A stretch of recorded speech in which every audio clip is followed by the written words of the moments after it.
Go set ready. Let's get it. Let's get it. It's your boy Sully on the Maximize the Moment podcast, aka the Excuse Me podcast. Excuse me, your greatness is with God. And today we have David Kinonas, Pastor Kinonas, who is on here. Also active duty. We've had him on the show before. You've heard his voice on the podcast, so it shouldn't be any new. But we were doing some preliminary discussion. Today's discussion is going to be on living legacy.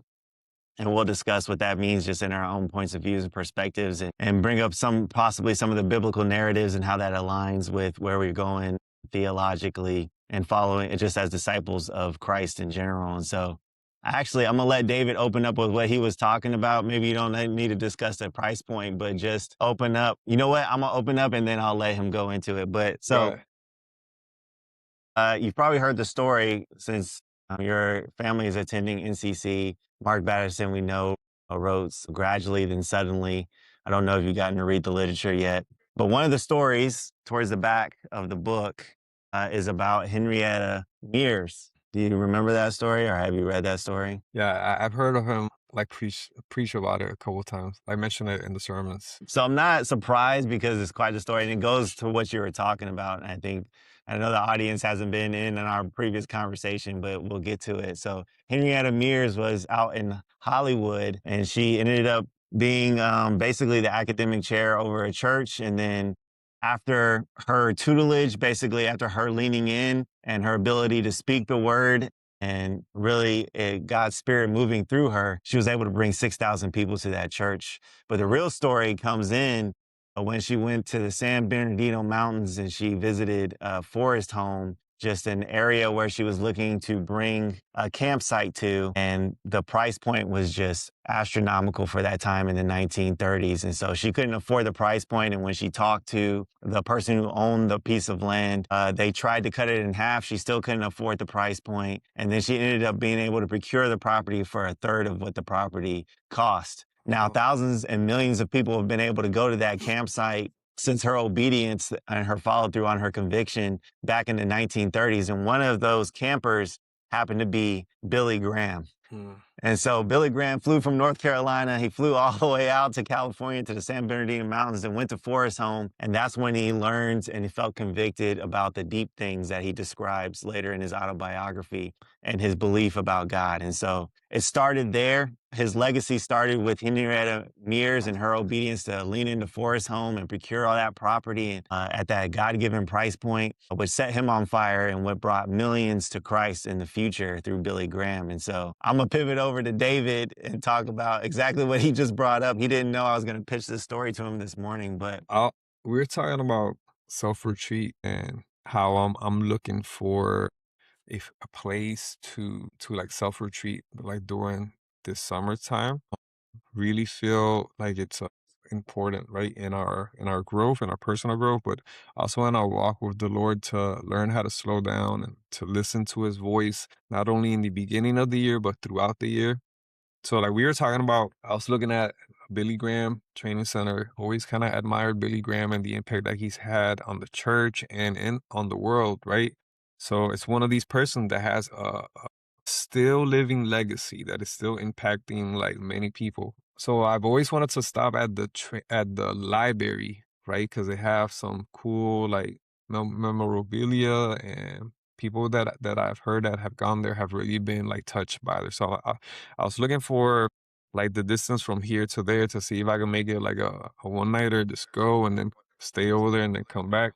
But when I'm searching for it, the Billy Graham training center, the Cove, came out. So I clicked on that, and then, man, the place is beautiful, surrounded by trees, mountains. And then it's specifically that, kind of like what you were talking about. It's a place where people could go to retreat, to seek the Lord, to rest, to pause, to listen to what God is speaking to their lives. So I made like some reservations to go by myself, and another to go with my wife as a couple, because I believe that when we are working in our growth, we also need to work at the same time in our spouse's growth as well, because they're pouring into us. So we need to learn how to pour into them at the same time. So that's a pretty cool connection, because I didn't know you were studying that on the other side. which Yeah, is so pretty cool. I've taken the half step. I'm reading a bunch of literature at the same time. I think with some of Mark Batterson's books, because he puts so many stories, there's so many one-liners that are in his narratives that he pushes out Yeah. through other people's narratives. I think it's intentional. I'm intentional with some of the research because I know he does a drove of research and he doesn't always put it all in the book. And Yes. so this story specifically stuck out to me when it came to legacy. And then you brought the Billy Graham Center up. And so I plan on looking at possibly making a reservation in North Carolina, but look at the dots of how they connected through even his legacy. So all the way to Henrietta back in 1937, and now you're able to live into that legacy when she Yes. was so intentional about atmosphere and a place for God to set up an environment for people just to fellowship. And Yeah. so now you have the opportunity almost 100 years later through Billy Graham, through Henrietta, to be able to dive into this atmosphere, live out your faith as a disciple, and take that time, that intentionality that drives intimacy with God. So I think that's Yeah. amazing. Legacy is not just what you do, but what others can do because of you. And we see that even within this short story right here. I'll also talk about, you talked about your wife. And so I think that was very important in how we pour into our ecosystems, how we set up the family unit. Yeah. That's living legacy, right? Legacy is not just looking back, but at those who are coming behind us. Yes. And so touch on that, how you see that from your family dynamics. Yeah. What are some 2 or 3 things that you want to take away when it comes to legacy Yeah. for your family? Man, is it cool if I go a little bit back? I don't know if you and me Yeah, go had ahead. talked. I'm gonna go a little bit back in the story, right? It was kind of before 1960s, New York City, the Bronx. There's this boxer. He was training for his next fight. He had a day job as well. He was training for the next fight. While he's training, this one lady goes to his apartment. He's not there. Lady knocks on the door. The boxer's wife opens the door and she's like, "Yes, how can I help you?" So the lady that knocked on the door, she's asking, she's like, "Hey, is this where the boxer lives?" And the boxer's wife, she's like, "Yes, this is where he lives. How can I help you?" And then she's like, "I have a message from him for him from God, and God is calling him. God is calling him to his service, and he's boxing, and God is just giving him like a notice that he needs to leave boxing. If he decides to stay in boxing, he's going to die in the ring, right? He's going to die in the ring." So the lady kind of leaves and left her information, kind of like leaves, and then the boxer's wife is like shocked. She's like, "What do I do with this information?" The boxer gets home from work, and then he's like, "Hey, what's wrong with you?" Like, and then she's like, "This lady knocked on the door. She said if this is where the boxer lives, and then she said that she had a message from God for you. If you don't leave boxing, you're gonna die in the ring." And then the boxer's like, "I don't pay any attention to that lady." It's like it's one of those crazy like Pentecostal ladies. So he went about he went to a box practice that day. So he was sparring. He said out of nowhere he felt like his arms they just like froze, and then his legs he felt like cement blocks just like boom, just like took him to the floor and glued him to the floor. So he couldn't move. The dude that he was sparring with came like with a hook and like broke his nose. So broke his nose. So automatically he had a fight coming up and he had to get pulled from that fight. Yeah, he had to pull out. They bring this guy, Tommy. Tommy comes in and he takes that boxer's space in that fight. Tommy dies basically in the ring that night, that same night Goodness. that the boxer was supposed to fight. So the boxer finds out that Tommy died in the ring. Tommy Pacheco was his last name. Dies. And then he's looking for the old Pentecostal lady that gave this message because, like, what's going on? He finds the lady. He gives his life to Christ. He evangelizes in New York for a couple years before he decides to move the family, his wife, his 5 sons, to Puerto Rico. So they move to Puerto Rico. They evangelize Puerto Rico for years.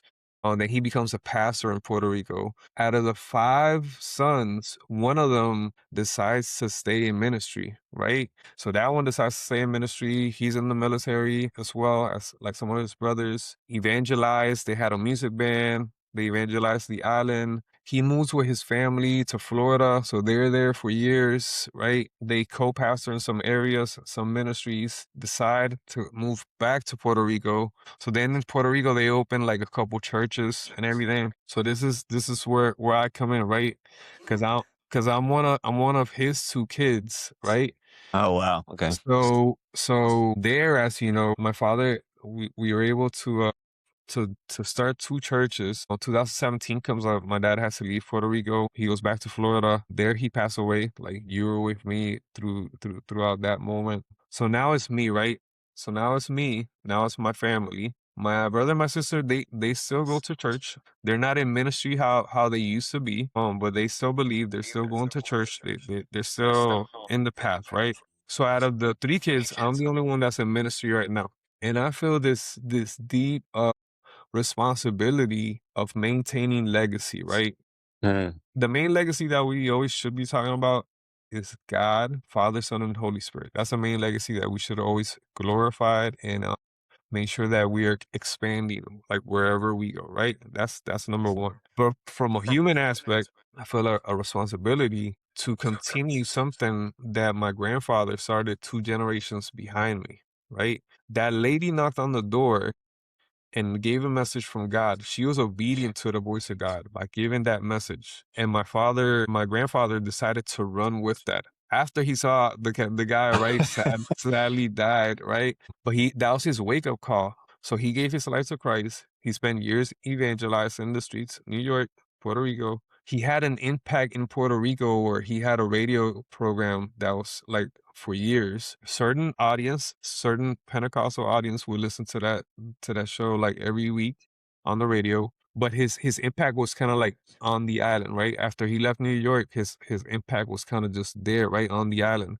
My father, when he came up, so he went to Florida. He had an impact in Florida. He went back to Puerto Rico. Then he went to the nations. You know, he went to Central America, South America. I think he had to go to Haiti. So he went to all of these places and met with missionaries from Africa. So I see his impact at like a more international, kind of like Central South America. So it's like the legacy like grows, right? I'm always looking at the next generation should be going farther than the previous generation went with anything in life, right? So I'm looking at how am I going to be a good steward of my generation and how am I going to prepare the next generation that comes after me? And the only way to do that is that to understand that I cannot do this by myself. sure. I need the help and the support of my wife, right?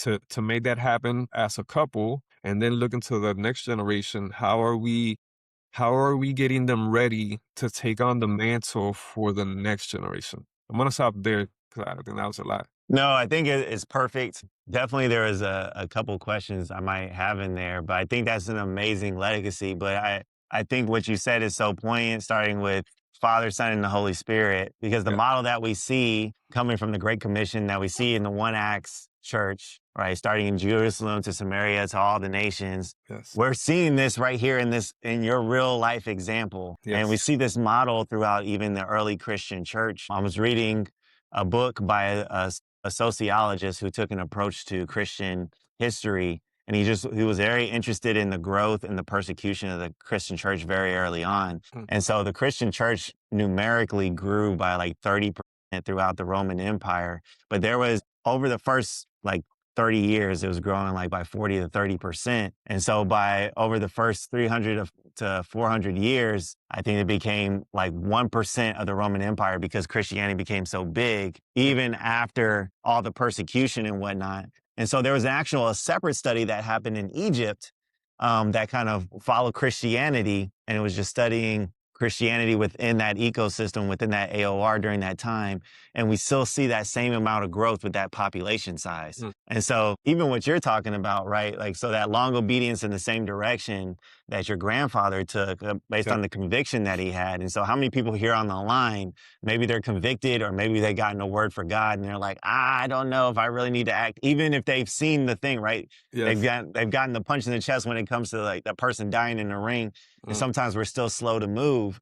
But that long obedience in the same direction causes these ripple effects, even through persecution, even through the obstacles and hurdles. Because I'm sure your grandfather and your father had obstacles all these times. You've had personal testimonies of people coming to your family's door in the middle of the night, and your father was always on, right? Like Yeah, the light switch exactly. was always on.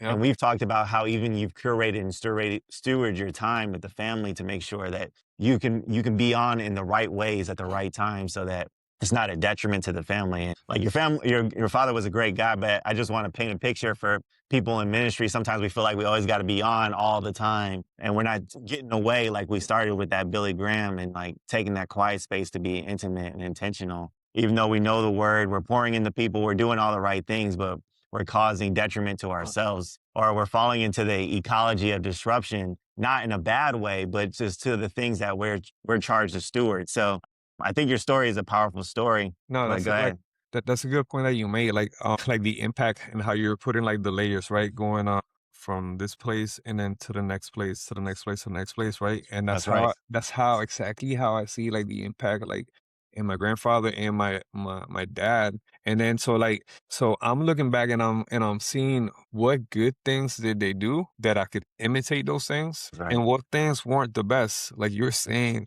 about time, that I should replace that for something better, right? And the thing is that sometimes we still fall back on repeating a lot of those things, right? We fall back on repeating some of those same bad habits, and we gotta work intentionally to break those bad habits. Because an example of that is so my dad learned that opening the door for anybody from the congregation or for the community at any time, he got that from my grandfather. Cause like all of the evangelists, pastors, all of the new believers, they would all hang out at my grandfather's house. It could be Monday night, there everyone's there. Yeah. If there's not a church service, they're probably at his house, right? So he had a barbershop for a little while before he did full-time ministry. And the barbershop would be the place that everyone would go and talk about theology, right? So my dad sees how everyone's going to him for help, for knowledge, to take care of some areas of their lives. So that's a model that he's seen. So that's a model that he imitates, right? My grandfather, out of five other sons, only my dad was the only one that stayed in ministry. The other four really don't go to church, right? They kind of like stop. I don't want to say they stopped believing, but they stopped practicing it how they used to. Like we're at a younger age now. They went through a tough time in a tough era, right? So I'm talking Pentecostal movement, Holy Ghost, like holy like movement, where it was a sin if they played like sports. It was a sin if they had shorts on. I mean, it was bad. It was a bad time for them to grow up. So my grandfather comes from New York, and he gets to that area of Puerto Rico where they're like that holiness movement is like really Mm, strong. So he needed to make a balance with his kids, that they were all into sports. They were all baseball players, basketball players, track and field, boxers. So he tried to have balance with them. He's like, like, this is what the people believe here. We're gonna try not to like overshow when we're around them. You guys keep doing your thing. Just be mindful and respect other people's belief, right? So so my dad, he tried to have balance with us. Like when we came through growing up, there's a lot of things that maybe the church wouldn't do, but we as a family, we would have a better understanding of it. So yeah. so coming down to like my generation, man, I'm trying to ask the Lord for wisdom in this time that you and me are living in, raising up our kids, that how could I be a good steward of what was already laid, the foundation that was laid before us? Now it's our turn. Now it's our responsibility. One of the scariest verses to me in the Bible is the verse when Joshua dies, and it says, and then there came a generation that didn't know the Know Lord, the Lord. That's right. or the things that the Lord did. To me, that's one of the scariest verses in the Bible, and it's one of the verses that I pray around maybe the most, because it's like I don't want to be guilty of not doing my part, and then the next generation of the Quinonas family not knowing the Lord or knowing the things that the Lord did in our family, right? So that's kind of like one of those verses that I really hold it close because I don't want to be responsible for allowing that to happen. Another thing that you're saying, man, Billy Graham was impacted by her life. Can you say her name? I have never been able to say it. Henrietta Mears. Yeah, Henrietta.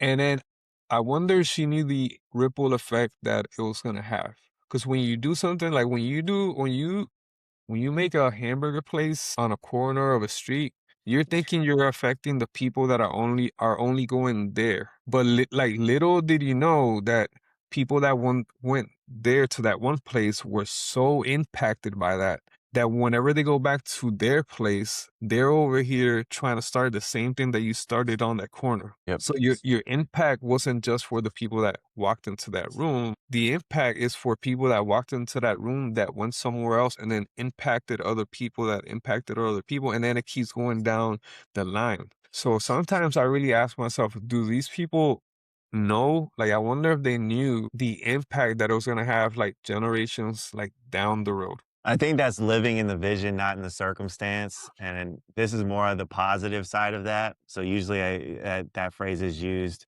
when you have tumultuous circumstances and you're like, you're looking beyond and you're living in the value system or your principles are driving your practices within what you're doing. But what you're talking about is living in the vision, not in the circumstance, meaning I'm thinking generationally, I'm thinking to the third and fourth generation. Just like you said, I'm having the hindsight, I'm connecting the dots looking back so I can be looking forward.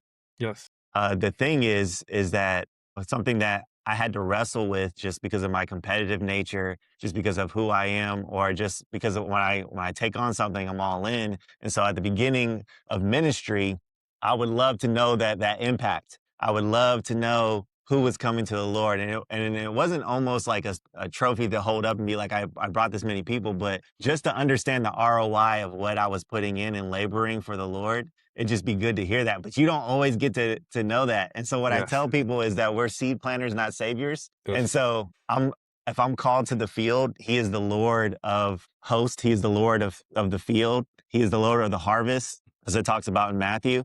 And so, yes, he's called us to the field to work. And whether I'm the last worker getting the same denarii or the first one to show up, I am still the one that like I need to just be getting my hands dirty and leaning into the vision of what God says, making disciples, or as I've heard recently, adding the ads is what you're talking about, right? Huh. So like adding the ads turns into multiplication. And so being able to add disciples who then add disciples, which then multiplies into the kingdom is I'm just giving over to the Lord of the harvest. I understand he controls the growth and he controls when he takes that harvest home. And then I'm just there just to work and be a Yeah. vessel in that moment. Yeah.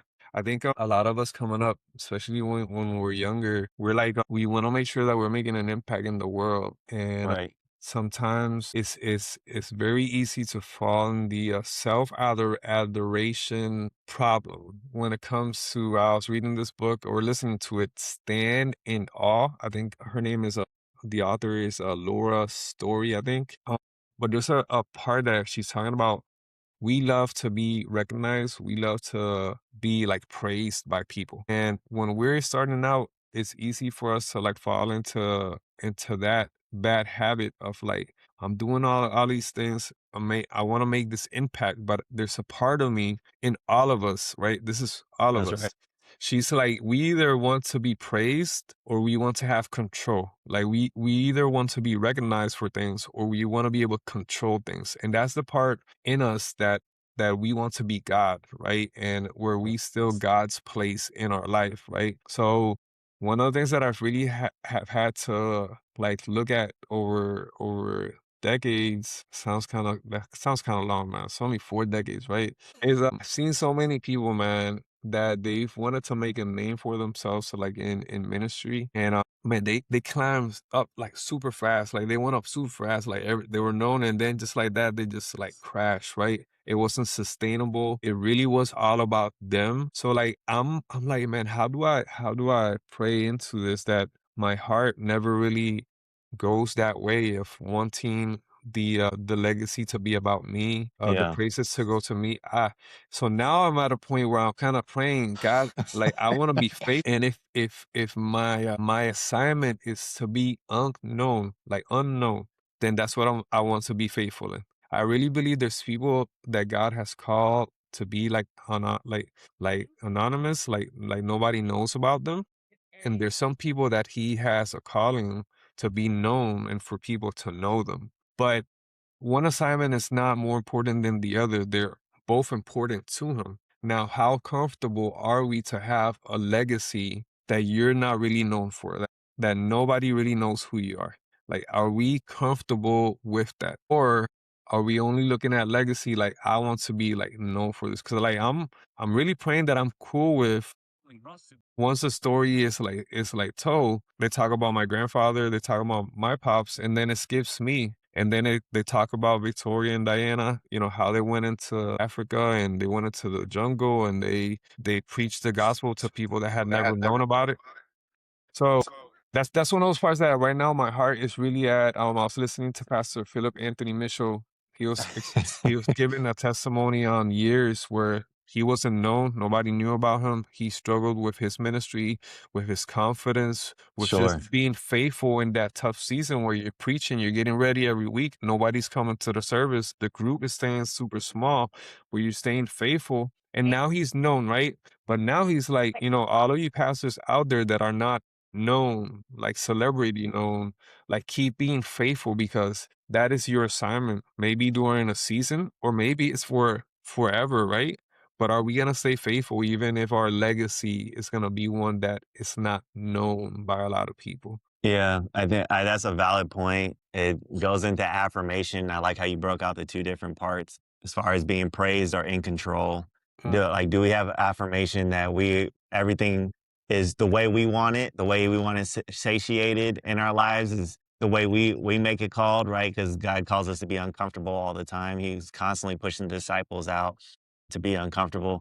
And then we want to be praised, right? It's the whole Tower of Babel paradox of just we yep. want to make this thing so that we can reach the heavens, right? And so that thing can be glorified and not God can be glorified. But I think where you where you had my mind land was just being outposts of Eden. And Okay. so if we're not in the garden anymore, but in the garden, we experience God's peace and we experience God's presence. And so how can we be known for that? And then people can be stand on that, right? Because we still stand on some of the things that the disciples did, but they did that because Jesus showed them the way, Mm, right? And they showed us how to have a relationship. And so all that brings glory back to God. And I think that's where the yes. separation is to your point, is are we making ourselves the little G's? Are we the centers of the Mm-hmm. universe? Mm-hmm. Or ultimately, right, like Billy Graham constantly pointed to God, Henrietta always pointed to God, like your grandfather, your father, right? And so I think there is a strong difference between being legendary, which is all the things that I say about me and what you talked about, the things that just ride and die on me, or what George Whitfield, I believe, who was a contemporary of the gentleman who stood up the Methodist Church, but he said, I was a rope Wesley. of sand. Yeah. Yeah, Wesley. Yes, thank you, John Wesley. Yep. Wesley. And so he was a contemporary, and one thing he brought up was John Wesley had a model of like making disciples after disciples after disciples that lived Mm, beyond himself. It didn't ride and die on him versus George Whitfield, who traveled to the Americas, traveled back all in England, and like he had a name, but discipleship lived and died on him. So mm, people were super dependent on him. And so as yeah. we make disciples, we're talking about people that, again, all the things we do, all the body of work that we have individually, the things that the platform that we've been called to, it doesn't live and die on us. It's going to be mirrored in other people, but everything still points up to Yeah. Christ. And That's so, how good. can we be outposts of Eden that are just reflections of walking in God's presence and his peace? Yeah, yeah. I wanna say, I wanna share this story, like, with what you're just saying, 2022, I was at Mississippi Keesler, right? Love We Kiss know Q. Keesler. I was going to Mosaic Church, awesome church. They had a men's, event, and they brought Willie Robertson. I You don't know know who Will that is. So Yeah. Willie Robertson, he's one of the Duck Dynasty guys. Okay. All Yeah. right. So they So, brought him in.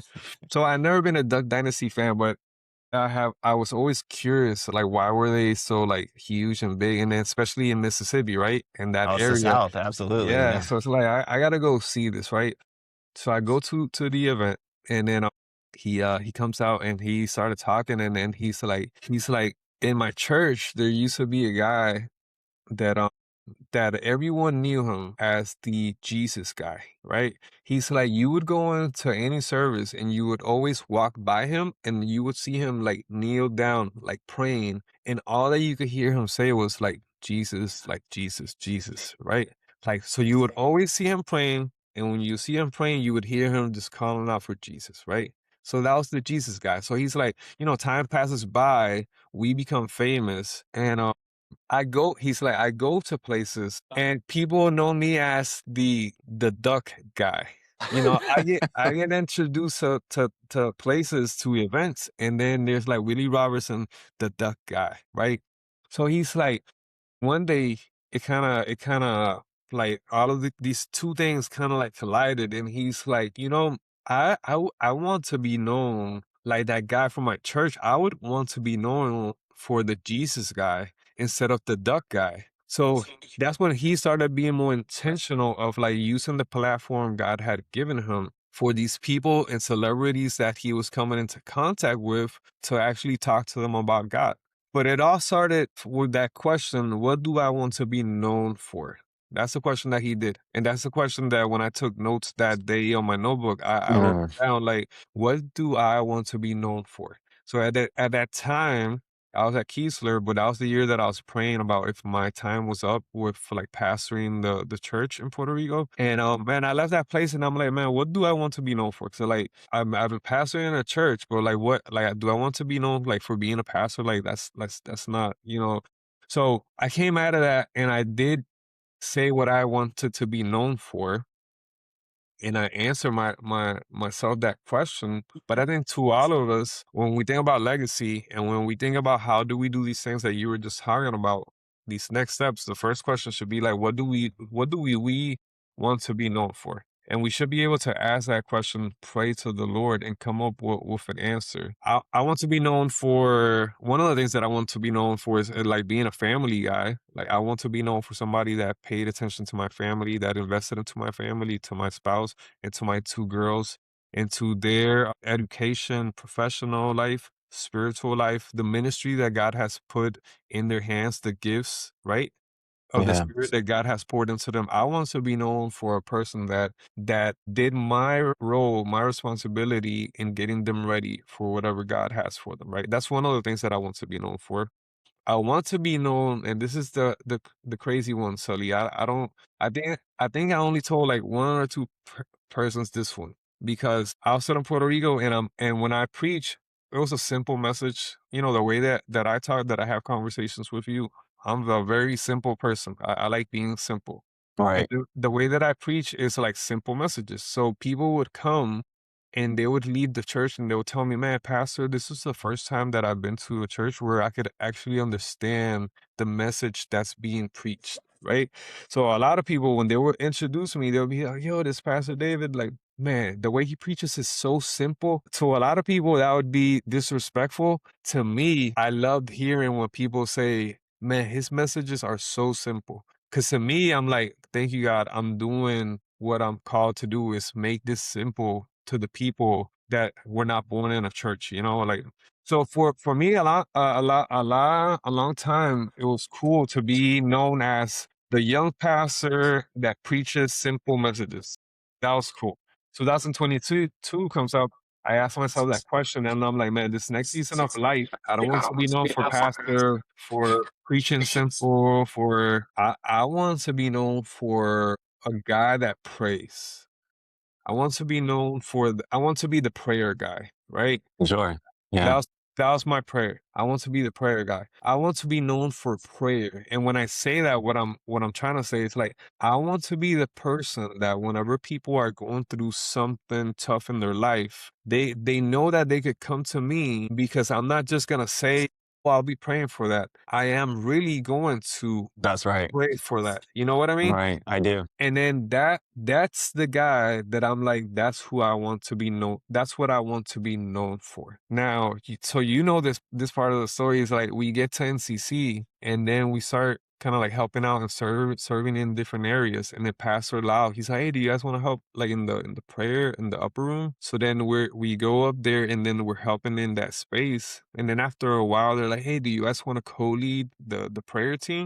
And I'm like, "Yeah, that's cool." And then time passes by, Pastor Lau, he has to leave.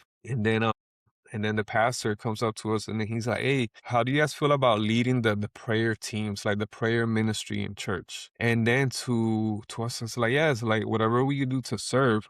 But the years passed, Sonny, and then I kind of one day I was sitting down and I'm looking back at, the doors that God opens, not that we force or that we manufacture, the doors that He opens. And then I'm like, man, 2022, my simple prayer was like, "God, I want to be known for a man of prayer." And now I have the opportunity of people coming up to me or to us, and saying, "Hey, David, can you help me pray for this? Can you help me pray for this?" So that's happening now, right? And I'm looking back to that prayer. So all this to say is like, what do we want to be known for? Number one, step one. And then step two is like, how intentional are we being to get to that place? How intentional are we being right now, or are we going to be to get to that place to what we want to be known for, right?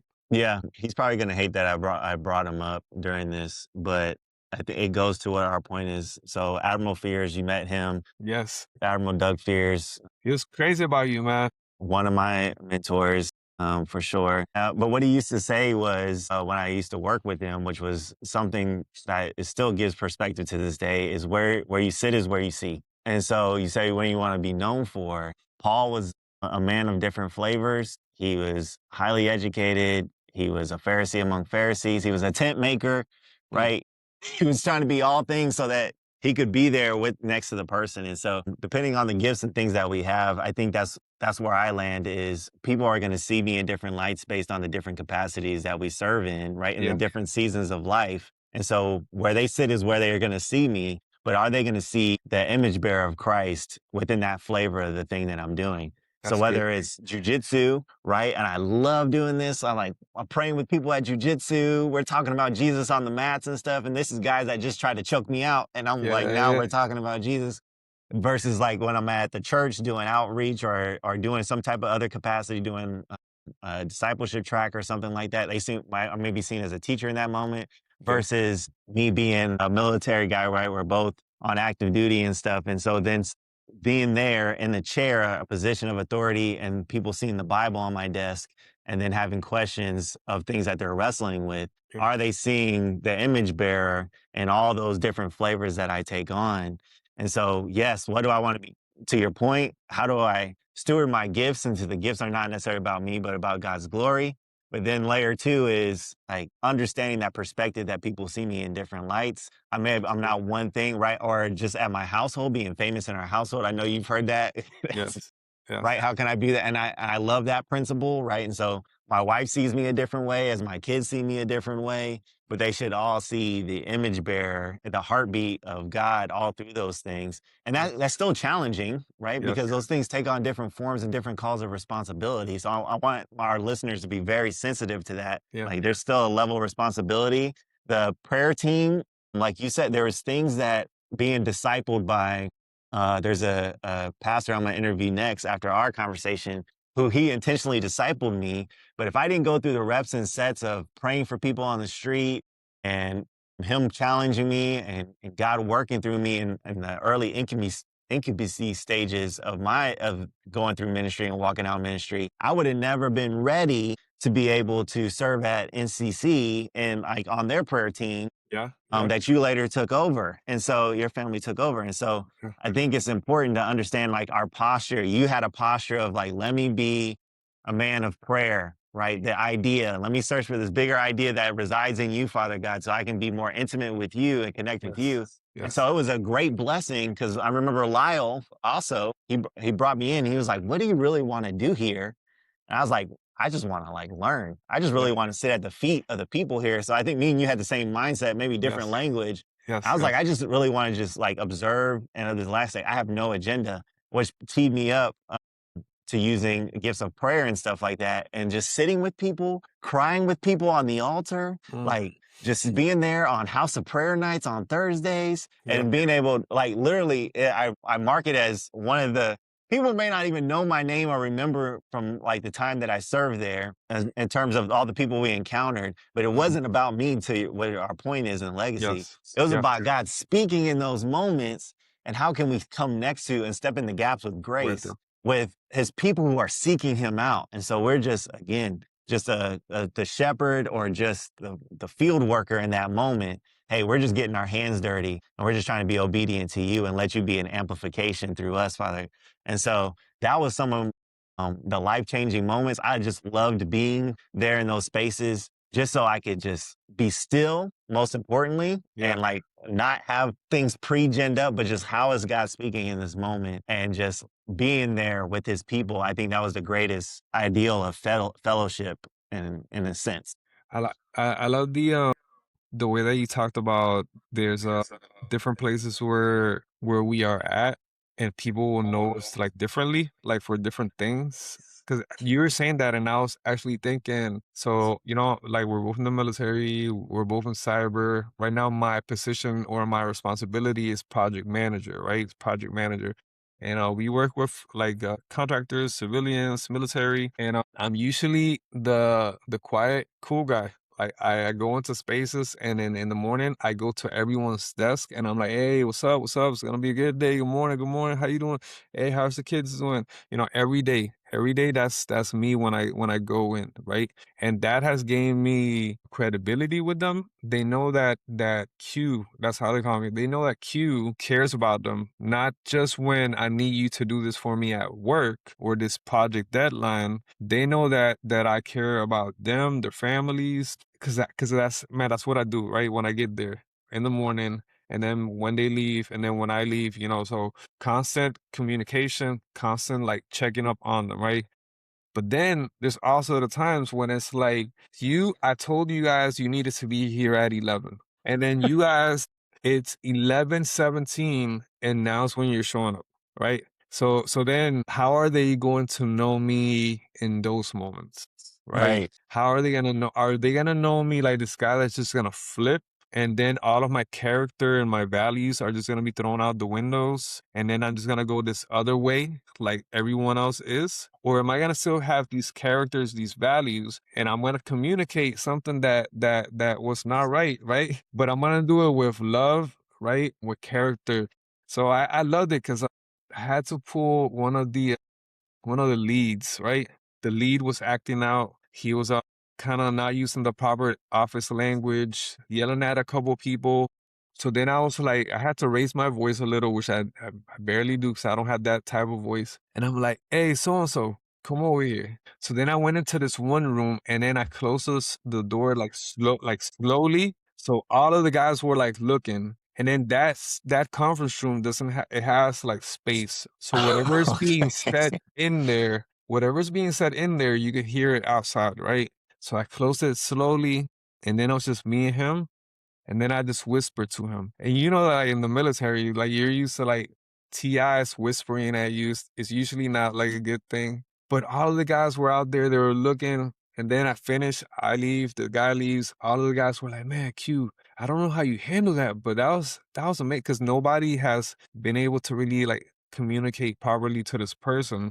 But I still try to do it with love, with grace, right? All that to say, what you're saying of people are going to know us differently depending like where we are at. Everyone, when we are in that box, when it's all done, all said and done, some people's gonna say, man, I used to do jujitsu with Sully, but he always had this about him, right? I did ministry with Sully. He always had this. And then what we're gonna find is that all of these people are gonna give testimony of these prime like values, right? That made Sully who he was, that made David like who I was, that at the end of the day should still glorify God and exalt his name at the end of the day. There's this one verse I wanted to read. First Samuel, this is chapter 9. Samuel's the book that I've been like this year, that I'm trying to stay in this year. But the servant replied, look, in this town there is a man of God. He is highly respected, and everything he says comes true. Let's go there now perhaps he will tell us what way to take. When I read this verse, only because originally I was doing research on David. I was doing, like, the first book that I wrote in Spanish, it was like David was one of the characters. So like now I was trying to do something in English and I'm like, let me go back. I want to research David again. But I'm like, let me start with Samuel. I want to concentrate on Samuel first, right? He came before David, legacy, Sure. right? Right. And I'm reading, and when I read this verse that he said, "In this town there's a man of God." How powerful is, like, when people think about you, people say, "Man, that's a man of God. That's a woman of God." They could describe you in such a way because the way that you handle yourself, that you talk to others, that you serve others, that you listen to others, that they could say confidently, "There's a man of God," and then he is highly respected. Those two things sometimes nowadays in our culture is things that are not going together with people. Highly respected and a man of God, to a lot of people, that those two things don't go together. But when we see Samuel's legacy is that people knew that he was a man of God. Everyone respected him. And whatever he would say, it was going to come to pass because he had his ears connected to the Father's heart, right? So I Uh-huh. and I'm like, man, that's what I want to be. At the end of the day, when the countdown is finished and I'm in the box, right? I want people to be able to say to the mic, "Yo, that guy right there, he was a man of God." Like, everyone respected him. Everyone loved him. He loved everyone.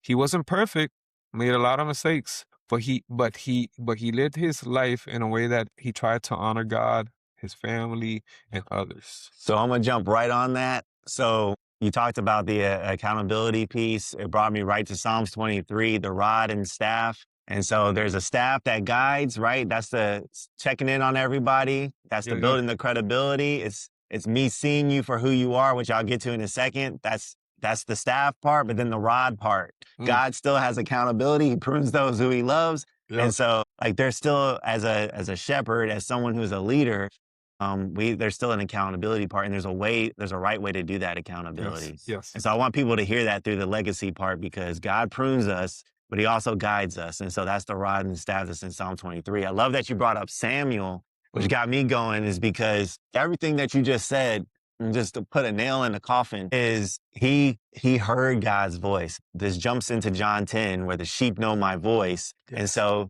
when he was looking for David, God said, don't look at the outward appearance, right? And so, do we see people the way God sees people, Mm, right?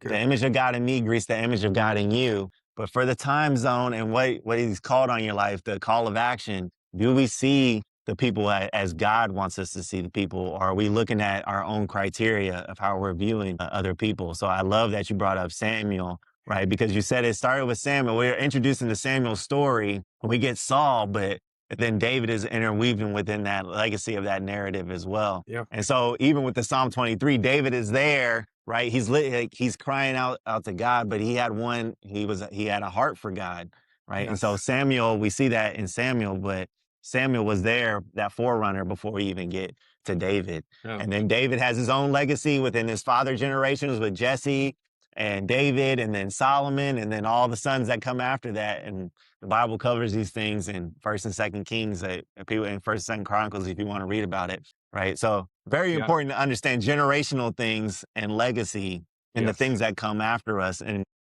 there's some subtle things in the text. That's why I love that you bring those up, right? Yeah. That I think we need to slow down and elevate those. What do you got? No, I was just gonna say that because, like, a lot of people, they think Saul, they think that he was just removed because the people kind of like picked him or whatever. But when you really read that story, God gave him all of the opportunities to have a legacy. Like, God gave him all of the opportunities. Like, before Samuel anoints him, like, Samuel tells him from God, like, if you do these things, like, your kingdom will have this, this, this. You will do this, this. Like, your next generations will do this, this. But if you don't do this and you decide to go this other way, then this is gonna happen, this is gonna happen, this is gonna happen.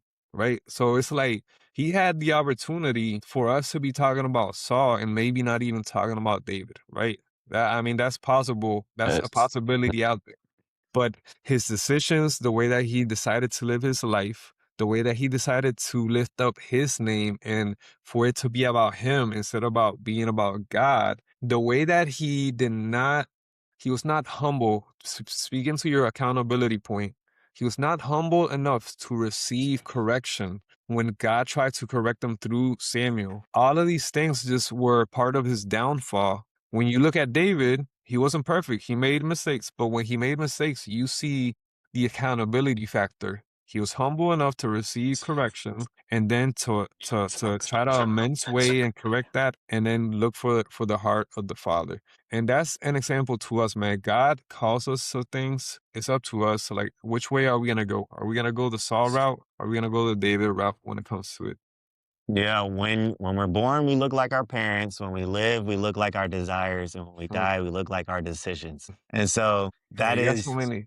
You that got so covers many good advices. our generational legacy, right? How we set up the generational benchmarks because Yeah. this ultimately the decisions that we made are going to be some of those things, and some of those desires are going to ripple into other people, right? We've set the example, or we set the scaffolding for the house that people are going to live in, Yeah. and how they've been influenced. So we're coming up on time, but final thoughts from you, or things that you've loved from this conversation, or a question in your mind, or something that the audience should be thinking about, maybe internally, maybe that's something that you've been marinating on. Could be any one of those things, but floor is Yeah. yours, brother. Yeah, yeah. No, man, I always love talking to you. Always leave the room wiser, smarter, and with a more grateful heart every time I get the opportunity to talk with you. I would just say, man, right now my heart is like I told you when we started talking, taking time to listen to the Lord. And you said the word listen. My word this year was like listen. And that's kind of why also I fell into the Samuel rabbit hole and I've stayed in there because of the whole listening factor. So I would just say we think about legacy, we think about impact, we think about just serving God in so many ways. And so many times we're so busy doing all of these things that we're not taking time to slow down and listen to what the Father is trying to say. So I would just invite people, man, like this legacy that God is that he's trying to do through your life, through your family, through the next generations, he really needs you to slow down and to take time to listen. If Jesus took time daily, weekly to slow down, go be by himself, be silent and listen, how much more do we need to do that in the type of time and culture that we're living in? So make sure that you're slowing down. Make sure that you're taking time to listen. And then when you hear the word, let's be bold enough to go ahead and obey that word. Good, very good. I love it. I think I'll leave with the story. I think Mark kind of opens with, I don't know if you can hear the plane that's flying over. There's just like A little bit. activity a little bit, but the Cologne Cathedral that's in Cologne, Germany, Hmm. it took over 600 and like 35 years to build. And so when we talk about legacy, legacy is not what you do, but others do because of you. It was all about the masterpiece at the end of the day. The people who engineered, the people who had the vision of the Cologne Cathedral, who is still standing to this day, stands as a masterpiece, never got to see its finish, right? And some of the good works that God will finish in you will be through other people, right? We see Solomon build the tabernacle. David had too much blood on his hands. Right. So again, it's not about being the legend, it's about being the legacy. People will know us for the different flavors of things, but it's Yeah. God's heartbeat because we are hidden in Christ. Will we help others be hidden in Christ as well and point to the one who died on the cross for us? And so ultimate glory goes to him, just like that Cologne Cathedral, right? The masterpiece is the masterpiece. It was about the idea of this thing, this great thing that could be built. We have the greatest thing in having a relationship with God. And Amen. so when we can live those things out and how he's called us to live and follow in the dust of the rabbi, being Jesus Christ, then we're just called to add the ads and bring other people with us. And so Amen. thank you for being here. I appreciate your time, David, as always. Like, and for the audience members, this is like a traditional conversation. Mhm. So I didn't even have notes. I don't have my laptop with me, but these are the type of conversations myself and David, as well as other people in my council. I pray that you get other people in your council. Please have a constellation of people that you can have a sounding board with, as well as for other believers, mentors. They're super important. That goes to the legacy conversation, right? We need other people that are going to refine us and develop us. And that's why God has them there for the season, because they obviously have attributes and things that we either cling to or that we need, or the experience that we just don't have at this point. And so we're all pushing and pulling each other. We're all on the glide slope towards eternity. It's just it's a difference of which eternity you're going to spend any time in. But with all those who follow Jesus, we're going to spend eternity with him. So What else you got, brother, as we close? And I love you guys. Hopefully see you back soon. All right. We got to do more often. We definitely got to do this more often and try to be ruthless. But thanks for everybody who's listening. Again, this is the Maximize the Moment podcast with Pastor David Quinones and then your host, as always, Sydney Sullivan, aka Sully. We thank you. We'll be praying for you. Literally, we will be for every ears that are on here. Let them hear. In Jesus' name, amen. That's it. Amen.